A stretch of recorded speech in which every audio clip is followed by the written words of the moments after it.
All right, welcome to the Straight Red Card. I am actually, if I really want to be honest about what I'm doing right now, I'm resetting the stopwatch. Oh, thank So God that Brett was and I all. don't talk for 25 fucking minutes about our center forwards, because that would be silly. There's no reason to talk 25 minutes about our center field depth. Now, center forward depth. What, I just made it a baseball team. Christ. Not center field, center forward. I did play baseball in my youth too, so that might have had some effect. But while you're at it, make sure you like, subscribe. And I think I usually say like rub it on a body part. Could be your armpits, could be your nipples, whatever turns you on. But do it and share it with your friends. Probably before you rub it on yourself, though. That at this point probably might not be a good thing. But we are going to talk about the center forward depth for the United States national team. We have a pool, and I'm going to list the pool, and then Brett and I are going to talk about the pool, and we're by a process of elimination, whacking, hacking, cutting, axing. We are going to get to the top three of those center forwards. That makes sense, Brett? Yeah, sure. Why not? I just got to make sure sometimes that I'm lucid, you know? I'm hearing some ghost footsteps in the house right now. No, that's my dog. I might have a little kid, or at least the ghost of a little kid running around. I don't know. Do you have a little kid running around or not? I don't know. I heard thump thump thump thump thump thump thump. Oh, I looked around. Nothing was there. You could have like a fucking little 6-year-old running behind you right now, poking her head around the corner. Like, is he looking? He's looking. Okay, I can turn around. I know when I was 6 years old, I roamed around the house with my parents were supposedly asleep. I'm like, I'm just gonna go walk around the house. Fuck it. I was always a little weird. All right. The depth. The depth we are looking at, I'm going to read you the long list. Do not laugh while I read the list. Okay, go ahead and laugh. If you want to laugh at the list, go ahead. Because you know that some of the names I'm going to list, they're going to be axed. So don't worry about it. Laugh along. But the pool is Rubio Rubin, Jesus Ferreira, Josie Altidore, Ricardo Pepi, Charlie Kelman, Sebastian Soto, Faloran Balogun, Haji Wright, Andrea Novakovic, Jordan Ciabatu, Daryl Dike, Giassi Sardis, Josh Sargent, and Matthew Hoppe. God, I picked too many, didn't I? That's really more for us to ask. Yeah, at least you know those guys that are like, hey, what about like Sebastian Soto? We're going to be able to tell you why he's not in the top three. He was totes in the Olympic qualifier, so clearly he should be considered. Should be. Let's start with Soto. Well, how about there was a guy that commented today that Berhalter needed to get on the phone immediately with Ricardo Pepi's mom and make sure. I commented on that actually. Did you? What'd you say? I said, I put in quotes and I go, Miss Pepi, this is Berhalter. Can Ricardo come out and play, please? Yeah, okay. That's a good response. You know, my thought was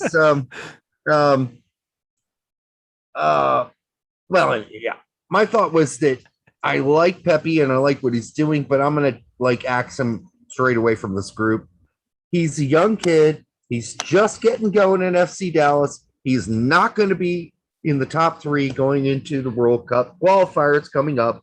And at this point, this is 20 days from the World Cup qualifiers. So by the time people hear this, it'll be like 5 days or 10 we'll days. probably have the 23 available to us at this point.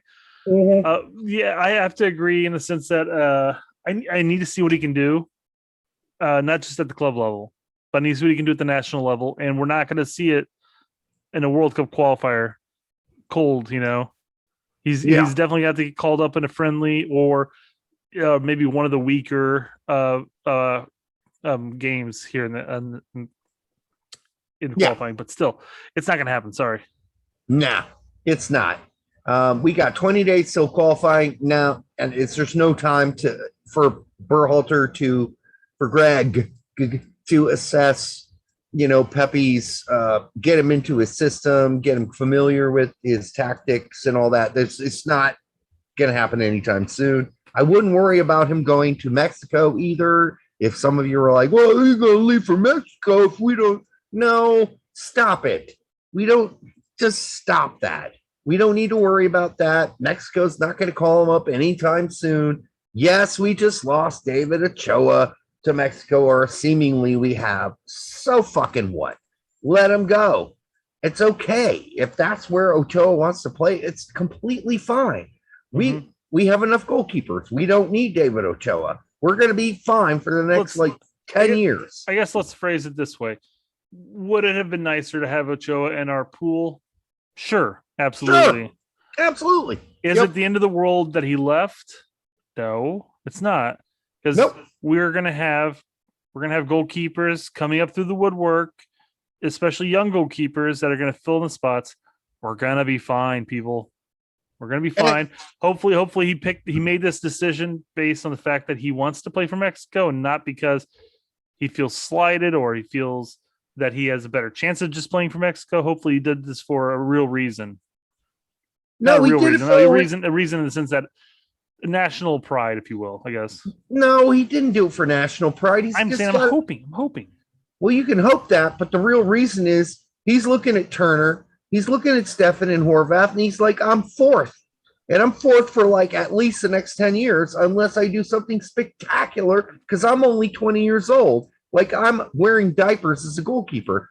I'm barely, goalkeepers don't hit their peak until 26, 27 years old. So, no, I think he did it because he looked at the aging pool of Mexican keepers and said, I got a better shot. Dude, there's enough Mexican fans that have come out that said that there's plenty of goalkeepers behind the aging goalkeepers of Mexico that are going to be in higher contention for starting over Ochoa.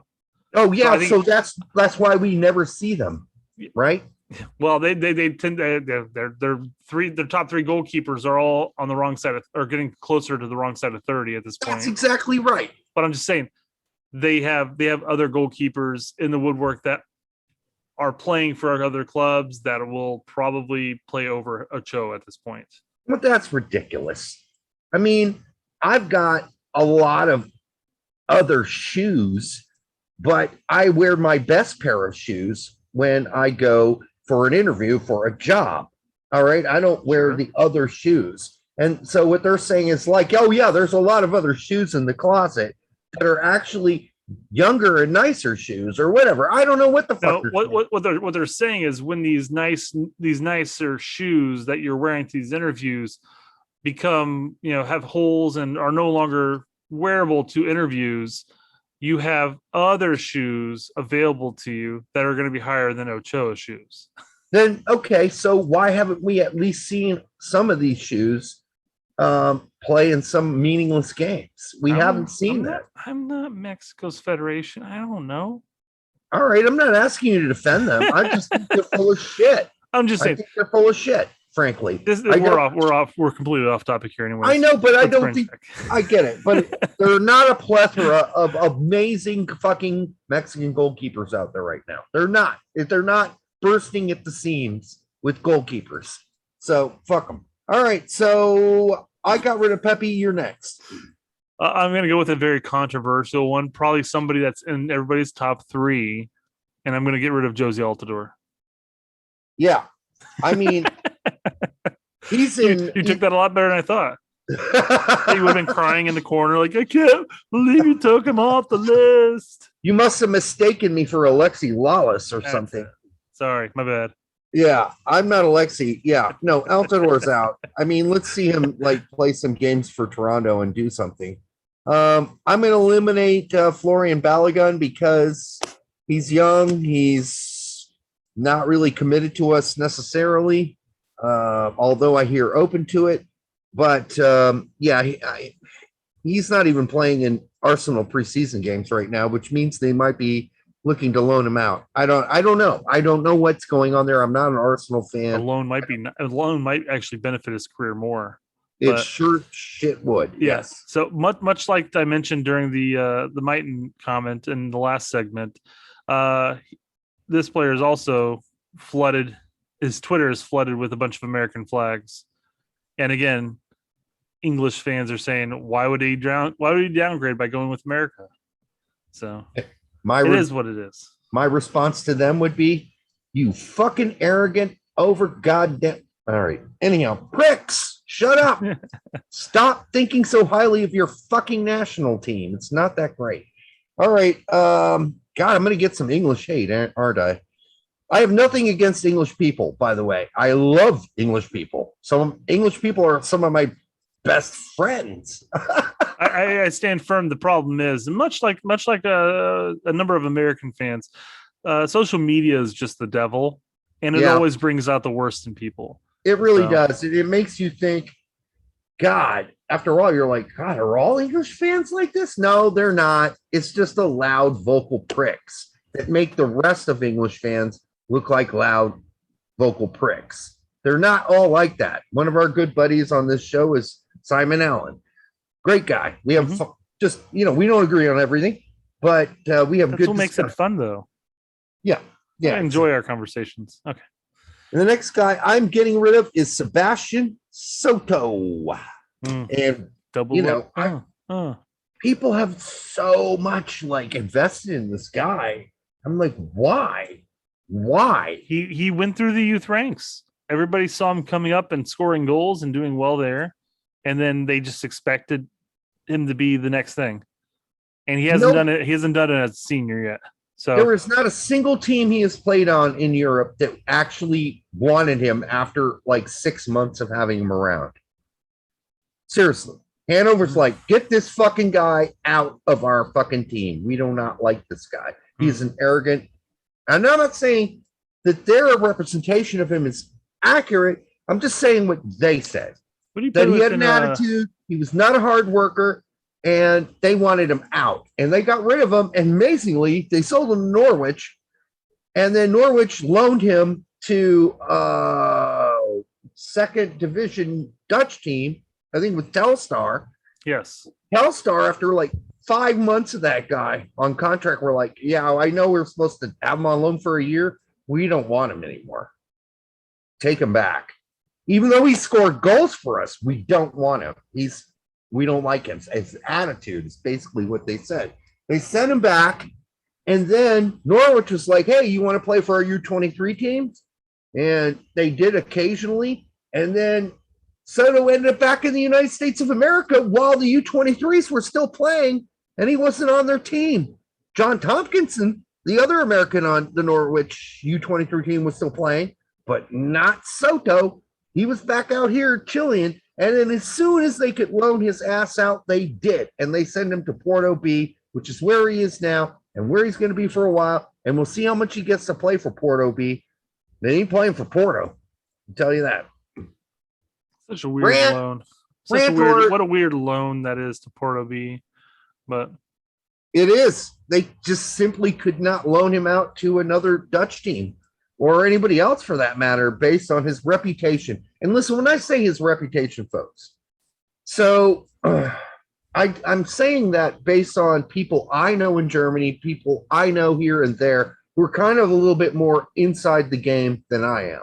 And they will tell me things. And some of the things that I've heard about Sebastian Soto right now, and I'm not trying to ruin his reputation, is they're just not good.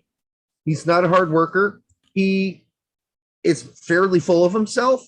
And I hope maybe he's eating a little humble pie. And maybe that'll be good for him and he'll come back stronger. Could it be with the youth nationals that he was just sort of like, big fish in a small pond? And then he got into a bigger pond and realized there are a lot of bigger fish out here. No. Just always poor workmanship. No, he really thinks that when he didn't get to start on the U23 Norwich team that he should have been starting every game, and that really pissed him off. And same thing at Telstar. And I like some bit of like, hey, why aren't you playing me? And that happened in Hanover too. But after a while, it gets a little like it rubs your manager the wrong way. It rubs the organization the wrong way.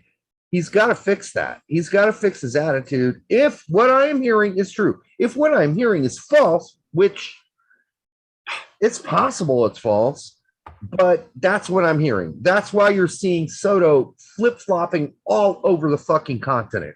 All right. Similar mentality that we heard about Green as well. Early on. Right, early on. You know, he obviously righted that ship. He did.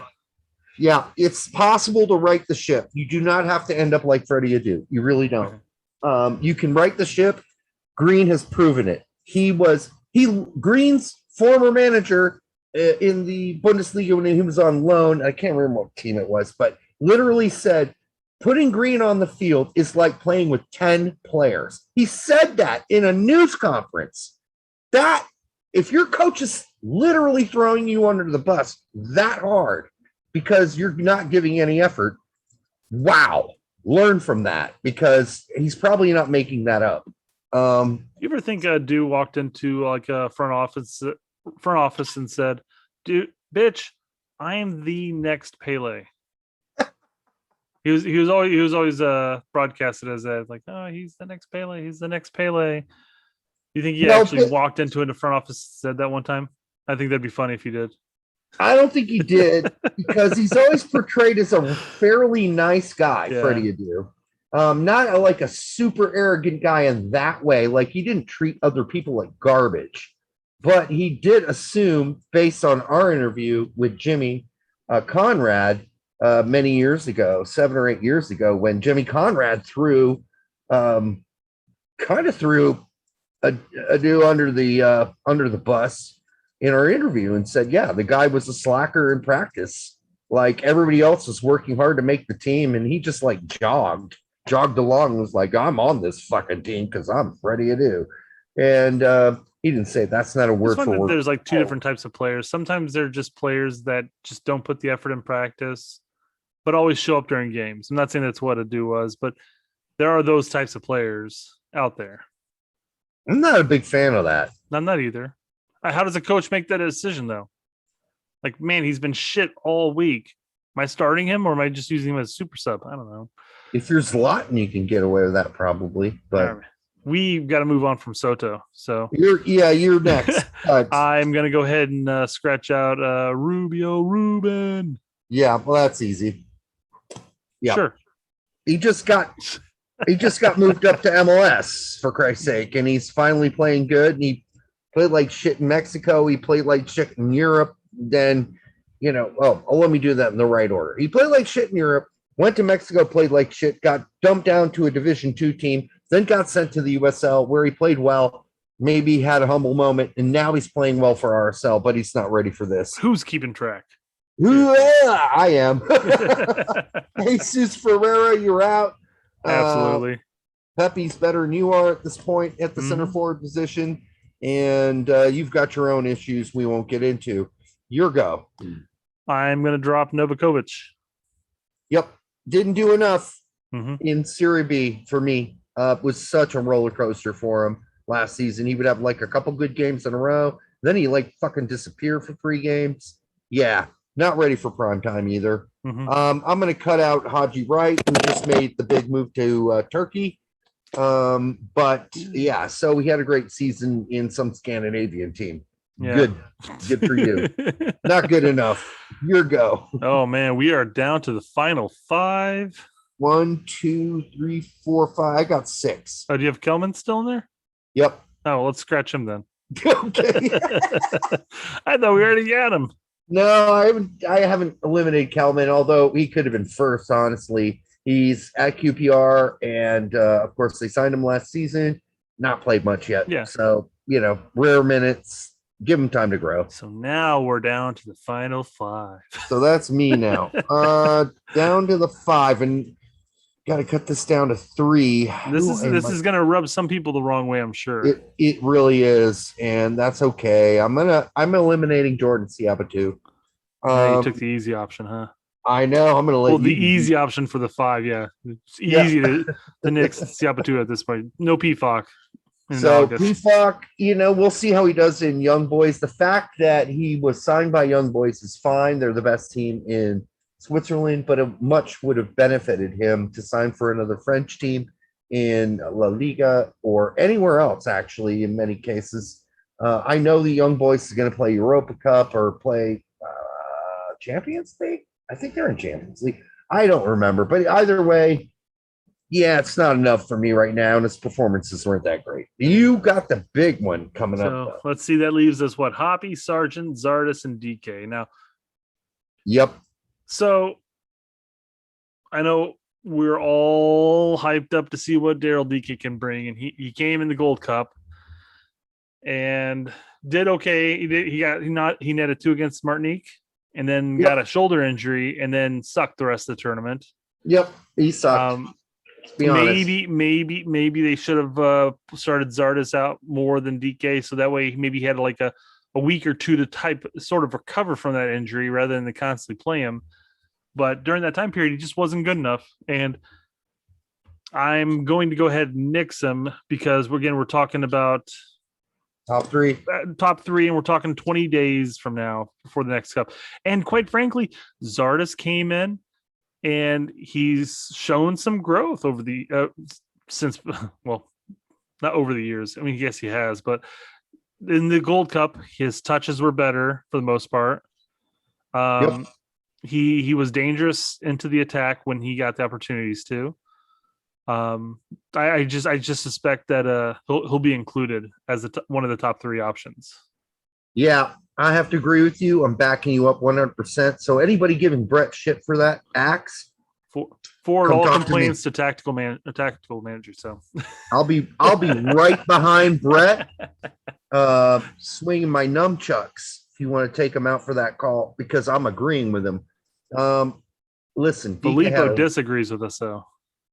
People are going to disagree with that. Yeah. So probably Orlando fans, maybe. People who've been really warmed up to DK because of his performances in England in the championship. Mm-hmm. Yeah. I get it. Yes. But what we just saw when it mattered in the Gold Cup was not good, folks. It was not good. It was bad. And yes, you can blame the shoulder, but then Berhalter probably shouldn't have played him. And DK should have said, don't play me, because my shoulder is really bad. And I am afraid to even go up and challenge for headers. I'm going to be half-assing it for 90 minutes, 90% of the game. So, yeah. And quite frankly, guys, let's also take a look at this as us approaching the August World Cup qualifier. Come October, November, March, April, all those games, the top 3 can change. And who knows, maybe PFOC and DK work their way into the contention, and maybe Hoppe and Zardes move down. Who knows? Or Sargent moves down. It's gonna be fluid in that sense, probably. Maybe far out, yeah. Will Zardes consistently be part of the World Cup qualifying squad? Who knows? Maybe not. He's on good terms with Trip G, so who knows? He will be 20 days from now. Sure, absolutely, yes. Because even though Berhalter really only brings 2 center forwards usually, but we're going to pick 3 just in case he brings 3. And that's because one of these 3 also plays winger. Yeah. So they all 3 can make it. But I have Zardes at my number 3 spot. Absolutely. And then I have Sargent at number 2. Currently, I would agree, yes. And then I have Hoppe at number 1 because that's what I want to see. I'm selfish. Well, we saw what Hoppe brings in the Gold Cup. Now, again, it's against CONCACAF competition, and quite frankly, that's what we're going to be playing here in the next 5+ months. We're going to be playing those type of teams. So if he showed up during Gold Cup, one would suspect that he'll show up during qualifier. As long as he brings that energy, that's all that matters. And I would love, and I've said this a number of times, I would love to see Hoppe running center alongside Pulisic and Reina. I think that'd be an absolutely killer trio. And I think if Sargent gains back some serious confidence, as he has so far in the friendlies for Werder Bremen leading up to the season. If he can keep that and continue to score regularly, I think maybe you consider Sargent above Hoppe. But right now, Hoppe's just getting back to Schalke. They already started their season. He already missed a game, I believe. So we'll see how that works out. And but I believe they started the season, and I thought Sargent scored in the season opener. I might be wrong. I could be wrong about that, but I'm pretty sure he did. And I'm not going to look it up right now. Yeah, I was going to say it would be too much dead air time if we looked it up right now. I will say though that our good friend Berlin would probably chastise us for saying that Sargent's center forward at this point.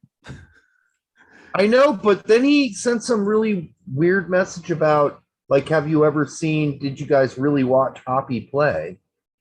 And I'm like, yeah, like 15 of the 22 games, I think I watched literally the whole game. And yeah, he played center forward, and then he never really replied back. So I didn't know what he meant by that question. I was referring to Sargent when I said that. I know, but okay. I think I said Sargent, and all of a sudden you brought up Hoppe, and I was like, wait a second. I'm bringing up Hoppe because he brought Hoppe up. Okay. Like, have you guys really seen him play center forward? And I'm like, yeah. Well, I think that's when we were talking during Gold Cup of Hoppe playing out wide, in all honesty, and not talking him as a contention for center striker. Maybe that's when I got brought up. I don't know. I took it totally the opposite way. Like, he's not a good center forward. I was like, I'm confused by the question. Hey, Berlin, leave us a comment about that. What's your thought on Hoppe as a center striker? Yeah, let us know. Like, I never got an answer for that, or maybe you did answer, and then like I've never revisited that post because it's that video because it's like 23 videos ago or whatever it's been. So yeah, let us know. I just want to get some clarification on that. But for me, I'd like to see Hoppe as the starting center forward along Pulisic and Reyna up top. I think if in Gregg's system, that would be like, I mean, put a firecracker in my ass. I want to watch that. I want to watch it. It would require more possession and more passing around rather than a longer ball or a ball driven to our center striker to hold on to it. Although I think Hoppe could do that too. I think he can do that. But I feel like Hoppe's strength would be along the lines of having Pulisic and Reyna pinch in and below him, and Hoppe running along the defensive line, waiting for that through ball to get slotted through. I think that's where he'd strive the best. Plus, it gets him in front of the goal more often, and he definitely wants to shoot. Just imagine all the creativity that could go on in the box. Yeah, with Reyna, Pulisic, and Hoppe, killer. All throat cutters, right? Guys that totally believe in their ability. Everybody, no lack of confidence in any of those guys. They all want to take their players on. They all want to shoot the ball. So, I mean, and they've all shown, except for Hoppe, the ability to be giving. Like, okay, I have a shot. It's probably not the best shot, so I'm going to pass it off to somebody who has a better shot. And Pulisic's willing to do that, and Reyna's willing to do that. Now we're just going to have to see if Hoppe's willing to do that, because one thing we saw in the Gold Cup with Hoppe is he got a shot, he's going to take it. Well, I was going to say, in fairness, from a center striker mentality, if you have half a chance within the box, you're taking it. Which is why he might belong better as a center forward than a winger, because he's like, I'm shooting this bitch. Yep. So there you go. Whew. Guys, this has been it felt like a marathon for me. We did many segments about the depth. This is the end of the depth series. The depth series. Whew, that gets deep. And so we'll be back as we progress into qualifiers. We're going to be back as much as we can. We're going to be back almost continuously. You're going to get sick of us. You're going to be like, these guys need to take a break. I don't need 15 minutes of entertainment in my life every day, right? I don't need it. Derek, I have to hear myself talking every day, so everybody else has to hear me talk too. It's a fact of life. All right. I love listening to myself talk too. It's the reason why we're doing this. That's right. If I couldn't stand my own voice, why would I absolutely record myself and throw it up on YouTube? You know, it's funny. Back in the early days, before we got our show together, I had talked to Will about doing the show as well, and he's like, "No, my voice is really bad. I can't be on a show." I'm Oh, like, Will from our Byron page. yeah. Gotcha. He's like, "No, I can't do it." I think I talked to. I mean, you were like the first person I talked to, and we were. I mean, so I like threw it out to like three people: you, Will, and fuck, one more Was guy. it Jesus? Yes. Gregg? Yeah, it's Greg Jackson. Yeah. Yep. That was it. You nailed it. And then Greg now hosts his own podcast now. No shit. I have not seen this. What's it called? Because I need to add this to my list of watches. Yeah, Greg does his own show. It's an Atlanta United show. If you go to Greg Jackson's Facebook page, I think he posts it up there as well. I've been on his show as a guest. Yeah. So he's been doing it. I'm gonna pull this up and give a plug real quick. Yeah, he's been doing it for about, I think, 2 years or 3 years, ever since, because as you know, Greg was a big part of the supporters group that helped bring the team to Atlanta and support the team in Atlanta. And in fact, Greg and I had like many, many conversations as they were developing their supporters group because of what we did with Brickyard Battalion about like our bylaws. Like he got, was asking questions about our bylaws and how we kind of piece everything together and organize the group. And yeah, he's got his own show. It's really cool. Greg, I'm scrolling through your page right now and I don't see a shit about it, man. Yeah. You know what?